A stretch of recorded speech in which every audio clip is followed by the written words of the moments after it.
ఎవరికైనా అపరాధానికి దండన లభిస్తే అటువంటప్పుడు అది అన్యాయమని ఆ వ్యక్తి మనసు రోదిస్తుంది. తను ఆ అపరాధం చేసినప్పుడు తన ఆలోచనలు భిన్నంగా ఉండేవని ఆ మనసు కనిపించవచ్చు. అపరాధం జరిగాక ఆ వ్యక్తి దానికి పశ్చాత్తాపం చెందాడు. తన ఆలోచనల్లో పరివర్తన వచ్చింది.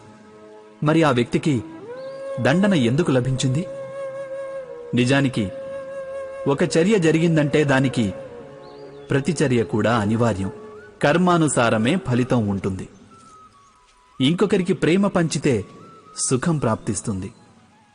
ఇంకొకరిని హత్య చేస్తే మృత్యుదండన లభిస్తుంది. చేసిన కార్యాన్ని బట్టే న్యాయం కూడా. అయితే మరి ప్రాయశ్చిత్తానికి పశ్చాత్తాపానికి విలువే లేదంటారా? ఉంది, అవశ్యం విలువ ఉంది. ప్రాయశ్చిత్తం పశ్చాత్తాపం వలన మనిషికి ఆత్మబలం పెరుగుతుంది. రానున్న దండనను స్వీకరించడానికి మనిషి మనసును ఆయత్తం చేస్తుంది. అయితే ప్రాయశ్చిత్తం లేకుండా దండనను స్వీకరించడంలో ఫలితం ఉంటుందా? మీరే ఆలోచించండి.